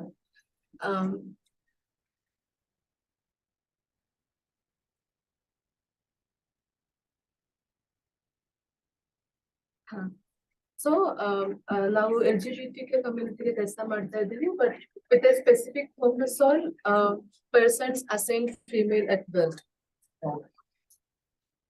Persons assigned female at birth. Okay. So ನಾವು main ಆಗಿ ನಮ್ಮ ಕೆಲಸ ಬಂದು ನಾವು we are providing legal assistance and short-term shelter home. ಮತ್ತೆ ನಾವು capacity building ಮಾಡ್ತಾ ಇದೀವಿ ಕಮ್ಯುನಿಟಿ ಮೆಂಬರ್ಸ್ಗೆ ಅಂಡ್ ಸ್ಕಿಲ್ ಟ್ರೈನಿಂಗ್ಸ್ ಕೂಡ ಮಾಡ್ತಾ ಇದೀವಿ. ಈಗ ಕ್ರೈಸಿಸ್ ಇಂಟರ್ವೆನ್ಷನ್ ಬಂದು ನಮ್ದು main area of our work and we are also doing advocacy work with government departments, police and hospitals. Crisis intervention ಮಾಡುವಾಗ ನಮ್ಗೆ ಮೇನ್ ಆಗಿ ಬರೋ ಚಾಲೆಂಜಸ್ ಏನಂದ್ರೆ, ಇಂಡಿಯಾನಲ್ಲಿ ಇರೋ ಸೊಸೈಟಿ ನೋಡಿದರೆ ಒಂದು ಫೀಮೇಲ್ ಆಗಿ ಹುಟ್ಟುವುದೇ ಒಂದು ಮೇನ್ ಕ್ರೈಸಿಸ್ ಅಂತ ಹೇಳ್ಬೇಕು. ಅಂದ್ರೆ ನಮ್ದು ಎಲ್ಲಾ ಕಡೆನೂ ನಮ್ಗೆ ಒಂದು ರೆಸ್ಟ್ರಿಕ್ಷನ್ಸ್ ಇರುತ್ತೆ. ನಾವು ಒಂದು ಲೈಫ್ ಅಲ್ಲಿ ಒಂದೊಂದು ಸ್ಟೇಜ್ ಅಲ್ಲಿ ನಾವು ಬೆಳೀತಾ ಬರುವಾಗ ನಾವು ಒಂದೊಂದು ಕ್ರೈಸಿಸ್ ಫೇಸ್ ಮಾಡಿ ನಾವು ಬರ್ಬೇಕಾಗುತ್ತೆ. ಸೊ ಎಸ್ಪೆಷಲಿ ನಾವು LGBTQ ಕಮ್ಯುನಿಟಿ ಒಳಗಡೆ ಇದೀವಿ ಅಂದ್ರೆ ನಮ್ ಕ್ರೈಸಿಸ್ಗಳು ಇನ್ನೂ ಡಬಲ್ ಆಗುತ್ತೆ. ಆತರ ನಾವು ನೋಡ್ತಾ ಇದೀವಿ. ಈಗ ನಾವು ಪೊಲೀಸ್ ಸ್ಟೇಷನ್ ಹೋಗಿದ್ದಾರೆ, ಅಲ್ಲಿಂದ ಬರೋ ಟ್ರೀಟ್ಮೆಂಟ್ ತುಂಬಾ ಡಿಸ್ಕ್ರಿಮಿನೇಷನ್ ಆಗಿದೆ, ವೈಲೆನ್ಸ್ ಆಗ್ತಾ ಇದೆ. ಇನ್ನೊಂದು ಇಂಪಾರ್ಟೆಂಟ್ ವಿಷಯ ಏನಂದ್ರೆ, ನಮ್ದು ಫ್ಯಾಮಿಲಿಯಿಂದಾನೇ ನಮ್ದು ವೈಲೆನ್ಸ್ ಶುರು ಆಗುತ್ತೆ. ಅದೇ ನಮ್ದು ಎಕ್ಸ್ಪೀರಿಯನ್ಸ್. ನಮ್ ಫ್ಯಾಮಿಲಿ, ನಮ್ ಪೇರೆಂಟ್ಸ್, ನಮ್ ರಿಲೇಟಿವ್ಸ್ ಇಂದ ನಮ್ಗೆ ಡಿಸ್ಕ್ರಿಮಿನೇಷನ್ ಆಗುತ್ತೆ, ವೈಲೆನ್ಸ್ ಅಲ್ಲಿಂದ ಶುರು ಆಗುತ್ತೆ, ಹರಾಸ್ಮೆಂಟ್ ಕೂಡ ಅಲ್ಲಿಂದ ಬರುತ್ತೆ. ಅದಕ್ಕೆ ನಾವು ಯಾವಾಗಲೂ ಸ್ಟ್ರೀಟ್ ಅಲ್ಲಿ ಇರ್ಬೇಕಾದ ಒಂದು ಸಿಚುವೇಶನ್ ಬರುವುದು. ಯಾವಾಗಲೂ ನಮ್ ಫ್ಯಾಮಿಲಿ ಬಂದು ನಮ್ಮನ್ನ ಅಕ್ಸೆಪ್ಟ್ ಮಾಡಕ್ಕೆ ರೆಡಿ ಇದೆ ಅಂದ್ರೆ ನಮ್ಗೆ ಒಂದು ಕ್ರೈಸಿಸ್ ಅನ್ನೋದು ಅಷ್ಟೊಂದು ಈಸಿಯಾಗಿ ನಾವು ಹ್ಯಾಂಡಲ್ ಮಾಡ್ಬೋದಾಯ್ತು. ನಮ್ದು ಜೆಂಡರ್ ಕ್ರೈಸಿಸ್ ನಾವು ಹ್ಯಾಂಡಲ್ ಮಾಡಿದ್ರೆ ಸಾಕು. ಬಟ್ ಈಗ ನಮ್ಗೆ ಮನೆಯಿಂದ ಆಚೆ ಬರುವಾಗ ನಮ್ಗೆ ಇರಕ್ಕೆ ಜಾಗ ಇರಲ್ಲ, ನಮ್ಗೆ ತುಂಬಾ ಕಷ್ಟ. ಈಗ ಒಂದು ಟ್ರಾನ್ಸ್ ಕಮ್ಯುನಿಟಿ ಅಂದ್ರೆ ಅವರದ್ದು ಟ್ರಾನ್ಸಿಷನ್ ಮಾಡೋದಕ್ಕೆ ಅದೊಂದು ದೊಡ್ಡ ದೊಡ್ಡ ಚಾಲೆಂಜ್ ಅಂತ ಹೇಳ್ಬೇಕು ಅವ್ರ ಲೈಫ್ ಅಲ್ಲಿ. ಟ್ರಾನ್ಸಿಷನ್ ಮಾಡಕ್ಕೆ, ಸರ್ಜರಿ ಮಾಡಕ್ಕೆ. ಮತ್ತೆ other community members like female assign community ಅಂತ ಹೇಳುವಾಗ ಲೆಸ್ಬಿಯನ್ ವಿಮನ್ ಇರುತ್ತಾರೆ, ಪ್ಯೂರ್ ವುಮನ್ ಇರ್ತಾರೆ, ಬೈಸೆಕ್ಷುವಲ್ ವಿಮನ್ ಇರ್ತಾರೆ, ಜೆಂಡರ್ ಪ್ಯೂರ್ ವಿಮನ್ ಇರ್ತಾರೆ. ಸೊ ವಿಮನ್ ಇಶ್ಯೂ ಬರುವಾಗ ಅದು ಇನ್ನೂ ಜಾಸ್ತಿ ಪ್ರಾಬ್ಲಮ್ಸ್ ಆಗ್ತಾ ಇದೆ. ನಮ್ ಹಿಸ್ಟರಿ ನೋಡಿದರೆ ನಾವು ಒಂದು 2000s ಅಲ್ಲೆಲ್ಲ ಇರುವಾಗ LGBTQ ಮೂವ್ಮೆಂಟ್ಸ್ ಜೊತೆ ನಾವು ಬೇರೆ ಮಾರ್ಜಿನೈಸ್ ಮೂವ್ಮೆಂಟ್ಸ್ ಜೊತೆ ಕೂಡ ನಾವು ಕೆಲಸ ಮಾಡ್ತಾ ಇತ್ತು. ಡೊಮೆಸ್ಟಿಕ್ ವರ್ಕರ್ಸ್ ಇರ್ಲಿ, ಗಾರ್ಮೆಂಟ್ ವರ್ಕರ್ಸ್ ಇರ್ಲಿ, ಸೆಕ್ಸ್ ವರ್ಕರ್ಸ್ ಯೂನಿಯನ್ ಇರ್ಲಿ, ಇವ್ರ ಜೊತೆ ಎಲ್ಲ ಯಾವಾಗಲೂ ನಮ್ಗೆ ಒಂದು ಯೂನಿಟಿ ಇತ್ತು.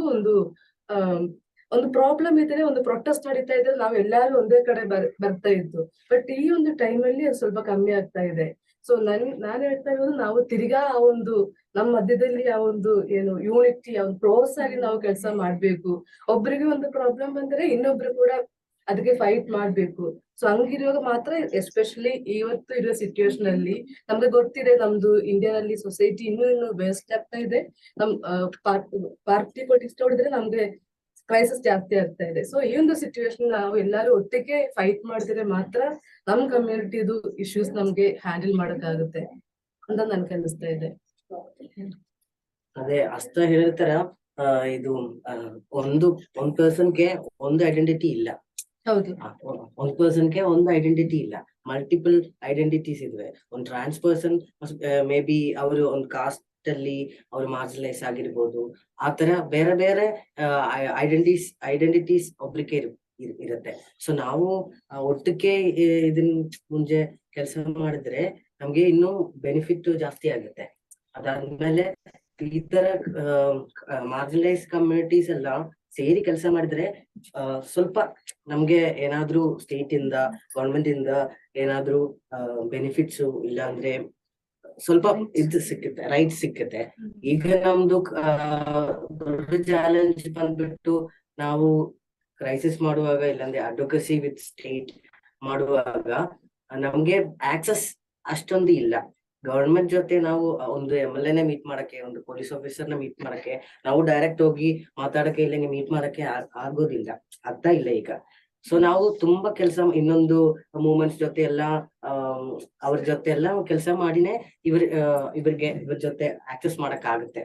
ಈಗ ಗವರ್ಮೆಂಟ್ ಜೊತೆನೆ ಇಲ್ಲ ಸ್ಟೇಟ್ ಅದರ್ ಅಫಿಷಿಯಲ್ಸ್ ಜೊತೆ ಎಲ್ಲ. ಸೊ ನಾವು ನನ್ ಪ್ರಕಾರ ಎಲ್ಲಾ ಮೂವ್ಮೆಂಟ್ಸ್, ಮಲ್ಟಿಪಲ್ ಮಾರ್ಜಿನಲೈಸ್ಡ್ ಆಗಿರುವ ಮೂವ್ಮೆಂಟ್ಸು ಒಂದೊಂದು ಪ್ರಾಬ್ಲಮ್ ಮೇಲೆ ನಾವು ಎಲ್ಲಾರು ಸೇರಿ ಫೈಟ್ ಮಾಡಿದ್ರೆ ಇನ್ನು ರೈಟ್ಸು ಇಲ್ಲ ಬೆನಿಫಿಟ್ಸ್ ಎಲ್ಲ ಜಾಸ್ತಿ ಆಗುತ್ತೆ. I will add something. So LGBTQI community Bharat ದೇಶದಲ್ಲಿ ನೋಡಿದ್ರೆ ಮೂಮೆಂಟ್ಸ್ ಎಲ್ಲ ಕಡೆ ಇದೆ, ಬಟ್ ಟ್ರಾನ್ಸ್ ಅಂತ ಬರುವಾಗ ನಮ್ಮ ದೇಶದ ಸರ್ಕಾರಗಳು ಏನಿದೆ, ಸೊ ಸುಪ್ರೀಂ ಕೋರ್ಟ್ ತೀರ್ಮಾನಗಳು ಬಂದ್ರೂ ಕೂಡ ರಾಜ್ಯ ಸರ್ಕಾರಗಳು ಭಾರತ ದೇಶದಲ್ಲಿ ಕೆಲಸ ಮಾಡಕ್ಕೆ ರೆಡಿ ಇಲ್ಲ. ಸೊ ಮುಖ್ಯವಾಗಿ ನಮ್ಮ ಸಂವಿಧಾನ ಏನ್ ಹೇಳ್ತಾ ಇದ್ದೋ ತಗೊಂಡ್ ಹೋಗೋಣ ಅಂತ ಪ್ರತಿಯೊಂದು ಸರ್ಕಾರದಲ್ಲಿ ನಾವು ಒತ್ತಡಗಳು ತಗೊಂಡ್ ಬರಬೇಕು. ಸೊ ಒಂದ್ ಕಡೆ ರಿಸರ್ವೇಶನ್ಸ್ ಇರುತ್ತೆ, ಒಂದ್ ಕಡೆ ಕಾನೂನು ಇರುತ್ತೆ, ಒಂದ್ ಕಡೆ ಪಾಲಿಸೀಸ್ ಇರುತ್ತೆ, ಒಂದ್ ಕಡೆ ಎಲ್ಲ ಇದ್ರೂ ಕೂಡ ಲೋಕಲ್ ಗವರ್ಮೆಂಟ್ ಕೆಲಸ ಮಾಡಕ್ಕೆ ರೆಡಿ ಇಲ್ಲ LGBTQI ಬಗ್ಗೆ. So networking more than important. So networking ದಿಂದ ಎಲ್ಲಾ ಕಮ್ಯುನಿಟಿಗಳು, ಈಗ ಮಾರ್ನಿಂಗ್ ದಿಂದ ನಾವು ಅವಾಗದಿಂದ ಮಾತಾಡ್ತಾ ಇದೀವಿ. ಸೊ ಲೇಬರ್ ಬ್ಯಾಂಡ್ ಇರ್ಬೋದು, local community, Dalit community, so ಎಲ್ಲ ಕಮ್ಯುನಿಟಿ ಒಂದಾದ್ರೆ ಮಾತ್ರನೇ ನಮ್ಮ ದೇಶದ ಏನಾದ್ರು ಕೇಳಕ್ಕೆ ಸಾಧ್ಯತೆ ಇದೆ. ಸೊ ಕೇಳದೇ ಇದ್ರೆ, ಎಕ್ಸಾಂಪಲ್ ನಾಲ್ಸ ಜಡ್ಜಿಮೆಂಟ್ ಇಂಡಿಯಾದಲ್ಲಿ ತುಂಬಾ ಫೇಮಸ್, ತುಂಬಾ ಒಳ್ಳೆ ಜಡ್ಜಿಮೆಂಟ್, ಬಟ್ ಆ ಜಡ್ಜಿಮೆಂಟ್ ನಮ್ಮನ್ನ ಕೊಡಕ್ಕೆ ರೆಡಿ ಇಲ್ಲ ನಮ್ಮ ಒಂದು ರಾಜ್ಯ ಸರ್ಕಾರ.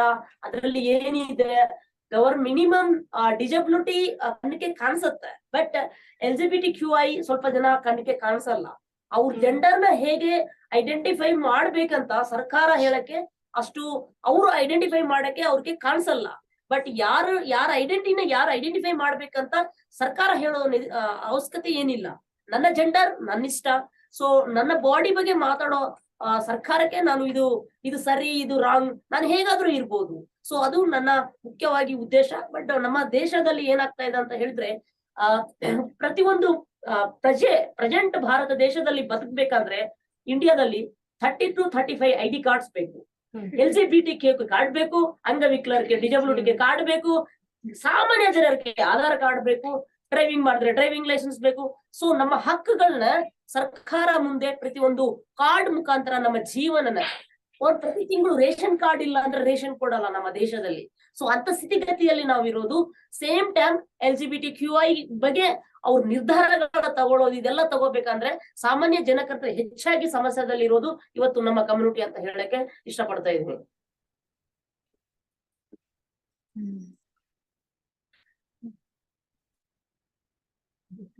Thank you. Okay. Yeah, one more from Rukmini and then we'll come over to you. Caroline, I know we haven't come to you yet, but after this we'll. ಒಂದು ಏನಂದ್ರೆ ಕಿರಣ್ ಆಸ್ತಾ ಎಲ್ಲ ಹೇಳ್ದಂಗೆ ಎಲ್ರು ಕೊಲಾಬ್ರೇಷನ್ ಆಗಿ ಕೆಲಸ ಮಾಡೋದು ತುಂಬಾ important.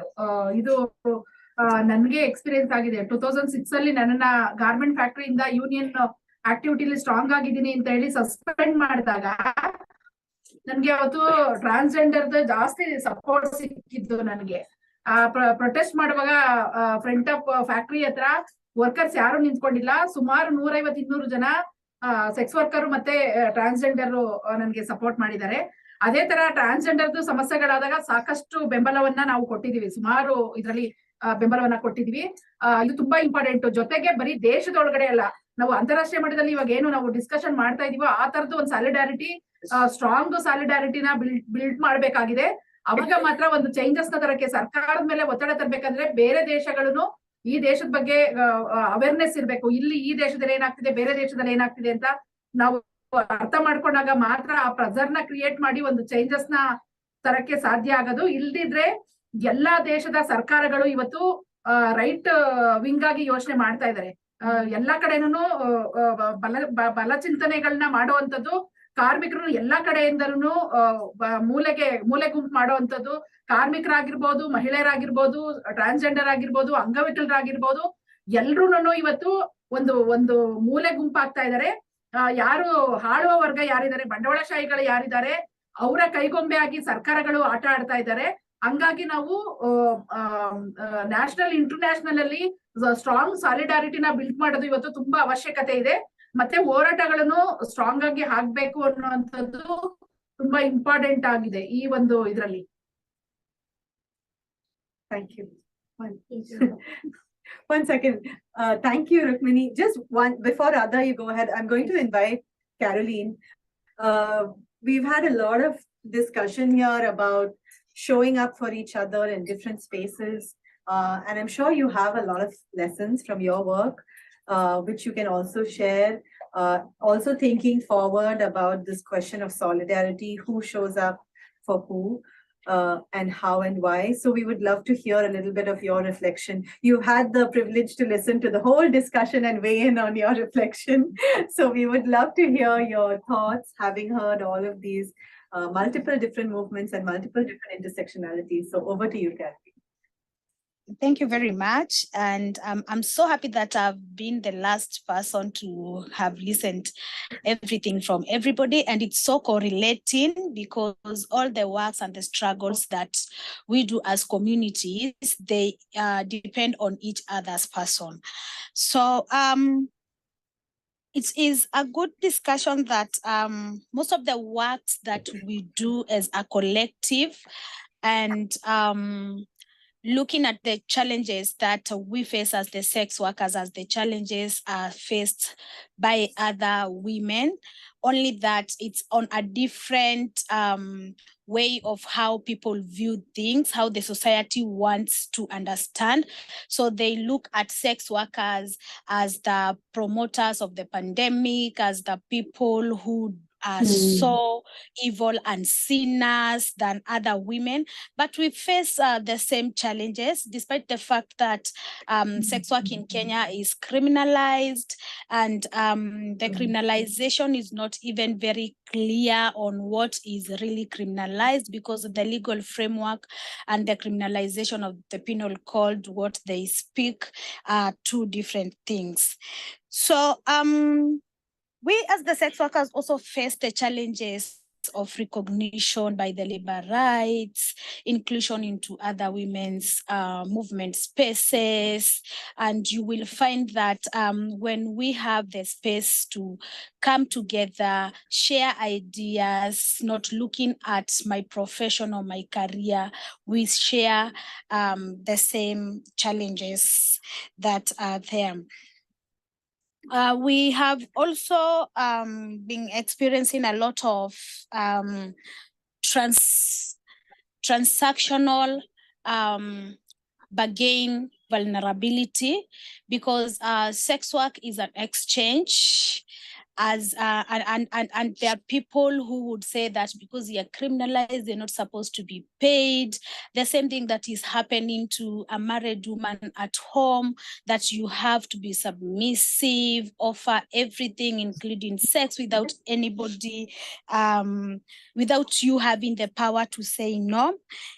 And we find that there is also an issue when it comes to uptake of HIV services and SRHR, and comprehensive SRHR services.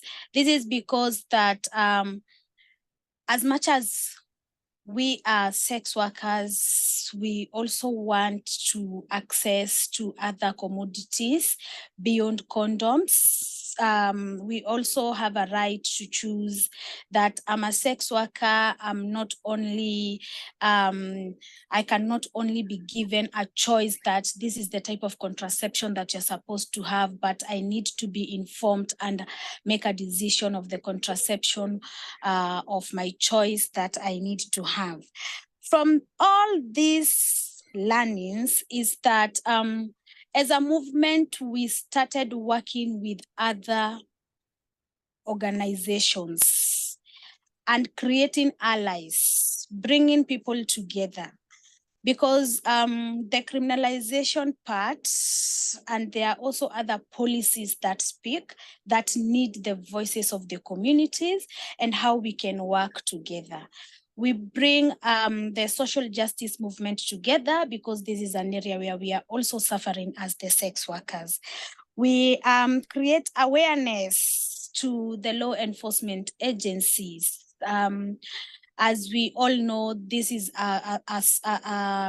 the sector that has a lot of power, but as communities, we also have powers that we can be able to influence change and the perception of how they want to implement the powers that they have. We are talking about the shrinking funding to communities. As activists, we do a lot of unpaid activism, that this work we are doing to see the better tomorrow of each and every person and live in an enabling environment. The social protection is only offered to a particular group of people as to what the government has set guidelines. But this is something that should be set to everybody. So how do we ensure that our communities also benefit to it? Is by us pushing for spaces, having a seat on the policy development tables, where they will decide that this section, this percentage goes to these communities, and this is the qualifications that you require for you to be recruited to such a position. We find that there are so many sex workers who are orphaned, migrant sex workers who cannot access even identification cards, who cannot be able to get the national health insurance fund cards when they get sick. But we partner with other organizations and ensure that these social protection benefits also benefit the sex workers communities. When I talk of the sex workers, I mean that the movement in Kenya does not only work with people who identify as sex workers, but we also look at strategic partnership and collaboration, and also ensuring that we have the LGBTIQ plus organizations hand in hand with us, the transgender organizing hand in hand with us. We have the male sex workers organizing, working together, because an issue that affects a particular community will also affect us because we work in the same struggles.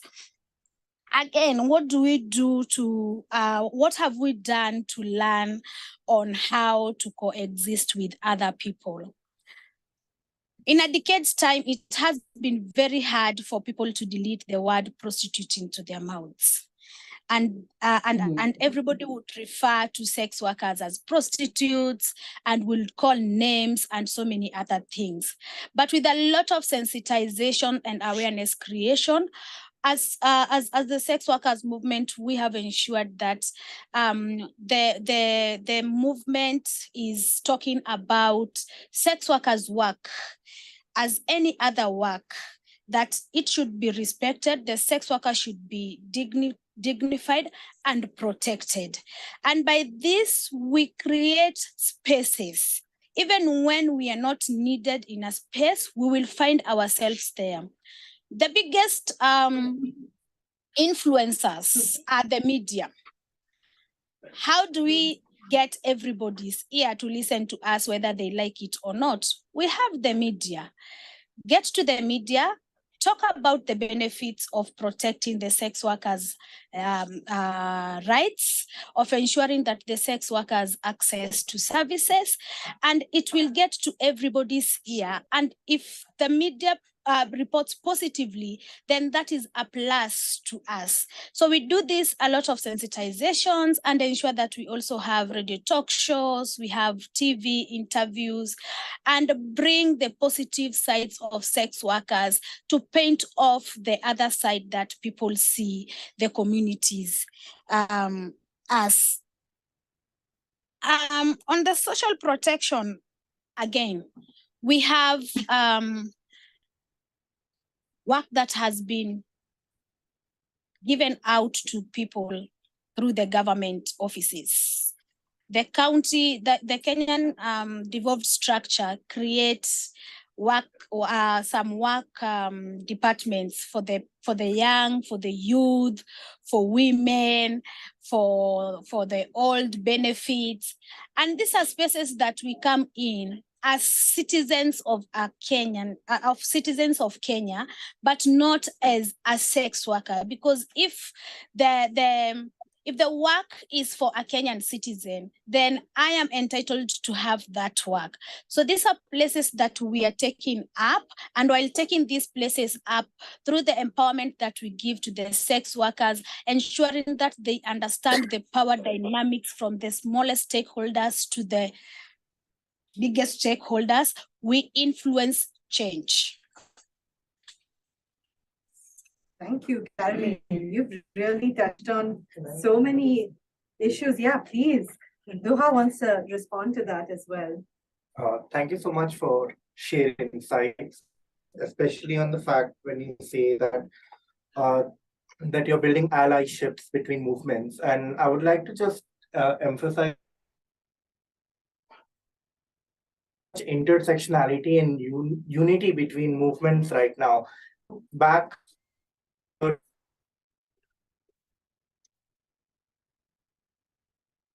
we didn't have we didn't have allyship between disability movements and the queer movements.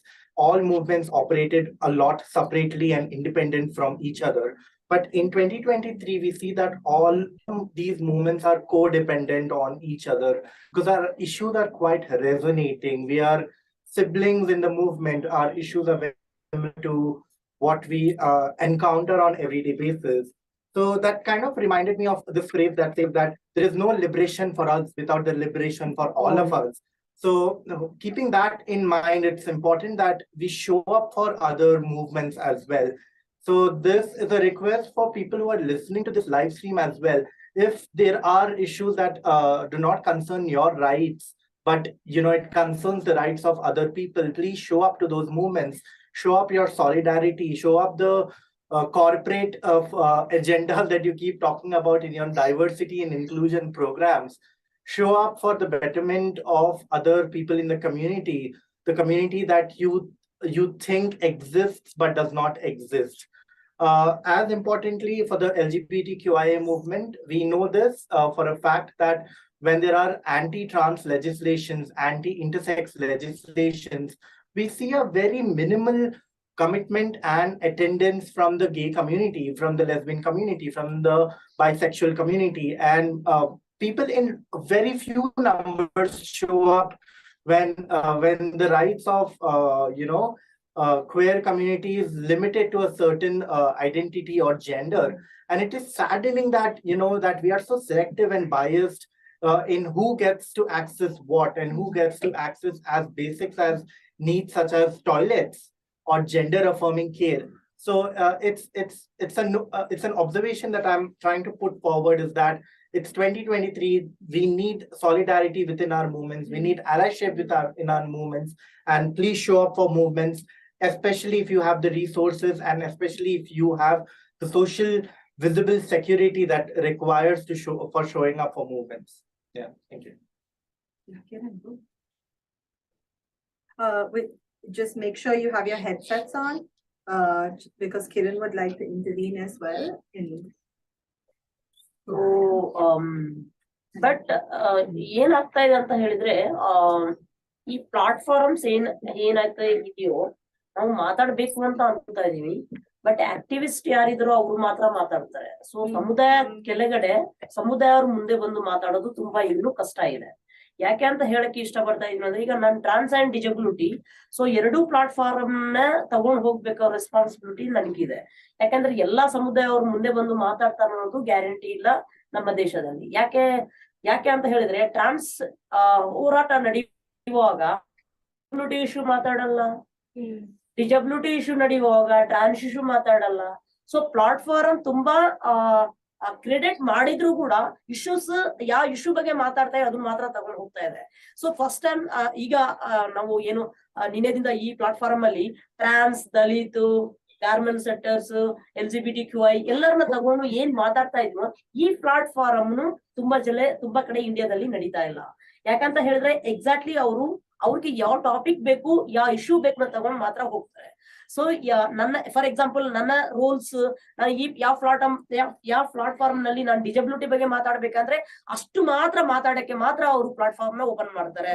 ಇಲ್ಲಾಂದ್ರೆ disability ಟ್ರಾನ್ಸ್ ಬಗ್ಗೆ ಮಾತಾಡುವಾಗ ಟ್ರಾನ್ಸ್ ಬಗ್ಗೆ ಮಾತ್ರ ಮಾತಾಡ್ಬೇಕಂತ ಇದು ಮಾಡ್ತಾರೆ. So ಇಂಟರ್ಸೆಕ್ಷನಾಲಿಟಿ ಅಂತ ಬರುವಾಗ ಒಬ್ಬ ಟ್ರಾನ್ಸ್ ಮ್ಯಾನ್ ಮೈಗ್ರೇಷನ್ ಆಗಿರ್ಬೋದು, ದಲಿತ್ ಆಗಿರ್ಬೋದು, ಡಿಸಬಿಲಿಟಿ ಆಗಿರ್ಬೋದು, ಅಂಡ್ ಅವರು ಟ್ರಾನ್ಸ್ ಇದು ಎಲ್ಲ ಇಂಟರ್ಸೆಕ್ಷನಾಲಿಟಿ ಅಂತ ಬರುವಾಗ ನಮ್ಮ ಸ್ಪೇಸ್ ಕೊಡಕ್ಕೆ ಭಾರತ ದೇಶದಲ್ಲಿ ಯಾರು ರೆಡಿ ಇಲ್ಲ.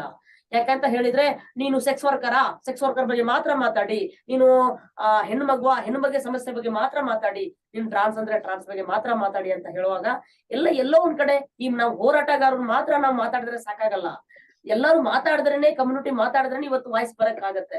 ಬಟ್ ಅವ್ರು ಮಾತಾಡ್ಬೇಕಂದ್ರೆ ಯಾರು ಸ್ಪೇಸ್ ಕೊಡ್ತಾ ಇದಾರೆ, ಯಾರು ಪ್ಲಾಟ್ಫಾರ್ಮ್ ಕೊಡ್ತಾ ಇದಾರೆ, ಯಾರು ಪ್ಲಾಟ್ಫಾರ್ಮ್ ನ ಕ್ರೆಡಿಟ್ ಮಾಡ್ತಾ ಇದಾರೆ ಅನ್ನೋದು ಕೂಡ ತುಂಬಾ ಯೋಚನೆ ಮಾಡ್ಬೇಕಾಗಿರೋದು ವಿಚಾರ. ಇವತ್ತು UNCRPD ಹೇಳುತ್ತೆ, UNCRPD ಒಳಗಡೆ ಎಲ್ಲರೂ ದೇಶದಲ್ಲಿ ಇರುವವ್ರು ಎಲ್ಲರೂ ಎಲ್ಲ ಕಮ್ಯುನಿಟಿ ಬಗ್ಗೆ ಮಾತಾಡ್ಬೇಕಂತ ಹೇಳುತ್ತೆ. ಬಟ್ ನಮ್ಮ ರಾಜ್ಯದಲ್ಲಿ, ನಮ್ಮ ದೇಶದಲ್ಲಿ ಏನ್ ನಡೀತಾ ಇದೆ?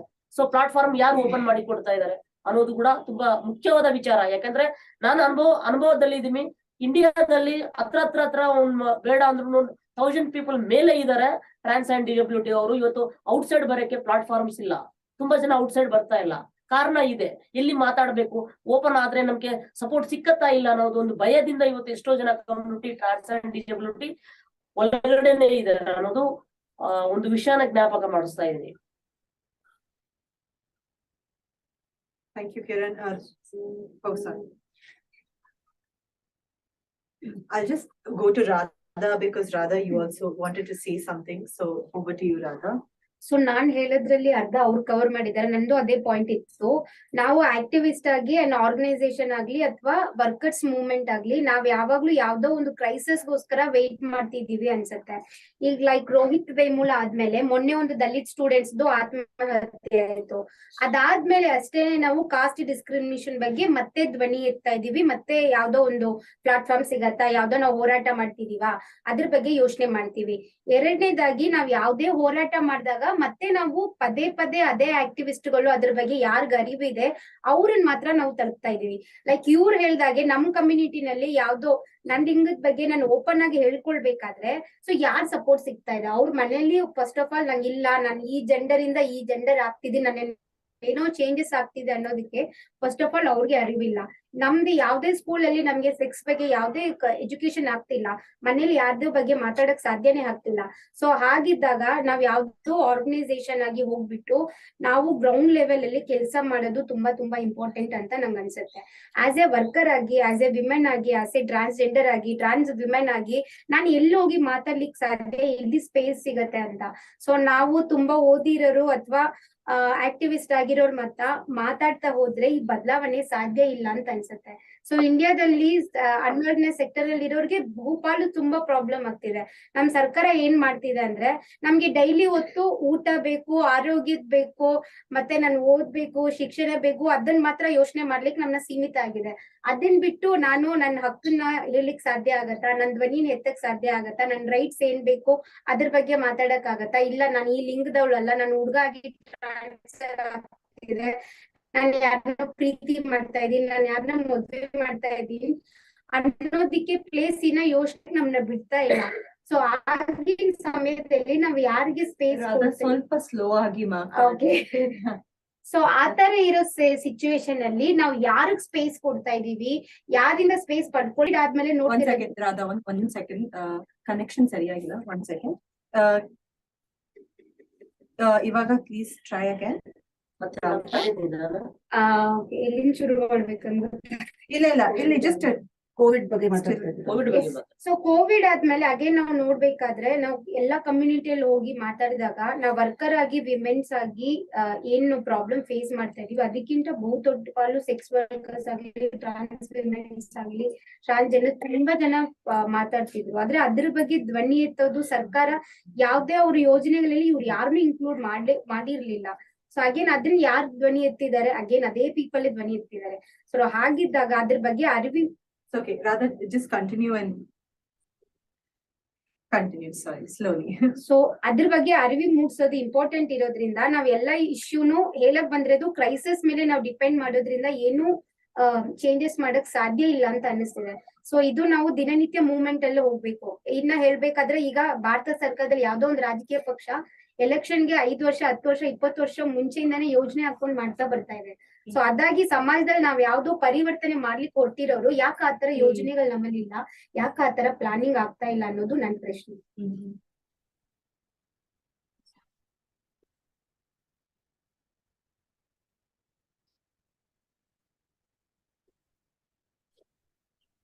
Thank you, Radha. We're actually out of time, but we have a closing reflection here from Ritash. So Ritash is just going to close us off, and then we're going to close for the day. Okay, yeah, thank you. Yeah, just to add, well, I come from the pre-internet era, though I don't feel that old. I worked in the software industry because I qualified as a software engineer and all that. So I've seen the corporates. Then I was in human rights journalism, so I've seen the media side, and now I am like associate director at an organization where we work very closely with non-English speaking sex workers and gender and sexual minorities, that is LGBTIQ+ people, and I'm a queer person. But despite all my privileges and exposure, it took me so long to come out as with my gender identity because there was no language, and I was didn't even need shaming and discrimination from outside. I was so busy self-shaming and hiding myself while supposedly supporting everybody. And also this we talk about virtual violence, but virtual violence is very real. So there's the thing that we've seen. All the old forms of violence, there's nothing like old forms, all the earlier forms of violence, gender-based violence or caste violence, racial, and all that continues, and we have newer forms of violence, okay? And unfortunately, anytime there is violence, in the spaces which are less accessible, like online spaces, okay? People think, okay, we will not be online. Now, we won't talk on social media. We will not, be sort of taking part in webinars because someone is going to troll me and all that. But then that is only a way to push our already limited space. So despite all the challenges, I think, where everybody here is wonderful, and even there in Nairobi have said this new, the ones that are feeling threatened by it are trying to break it. And secondly, whether we like it or not, unfortunately, the burden of solidarity, the burden of highlighting our challenges, our discrimination, our exclusion continues with us. And, much as it may be a painful burden, I think we are better off talking about it because in a way it is also sharing. It's in a way slightly like, healing also than not talking about it, because our space is our space only when we take it. Not when, because people are there to claim it from us, but not give us. So take and reclaim, language, space, voice, whatever else is there on offer, or rather not on offer. Okay, so that's all I would like to say. And thank you very much. I love that as a closing note, because I think what we've heard from you as well over in Nairobi and resonating, some of the things we're saying here, we're not just saying to you, we're saying to each other. I don't know if you have the same feeling over there. Yeah. Is that sometimes we don't have enough space to say it to each other because we don't come together enough. I definitely feel that in the room today. It just makes me feel more inspired to sort of bring all of us together in different spaces, not only to talk about the issues that we are labeled for, but also the issues that connect us to each other. I think everyone here, Kiran, you spoke about not limiting yourself to one identity. Caroline, you said the same thing. And, Shailene, Cynthia, thank you so much. And Julius as well for your earlier reflections. Just closing today with the feeling that, we need to reclaim our space, both in the outside world, but to give ourselves strength to be together, to share solidarities with each other. We hope to learn more and stand in solidarity more with you folks over in Kenya. We want to, and we would hope that when you see our organizations and our names and our groups, that in the future we can collaborate more and learn more about our issues, because there's so much of similarity here across the movements that we've heard from today. So we want to say thank you. Thank you for your time over in Nairobi. Thank you for everyone here for your interventions.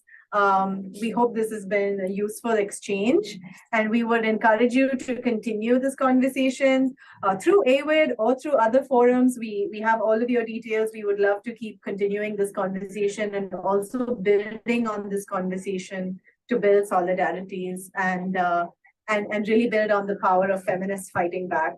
So let's fight back. Thank you, everybody. Thank you. Thank you. Thank you forever. But not goodbye. Until next See time. you soon, next time. Thank you. Bye.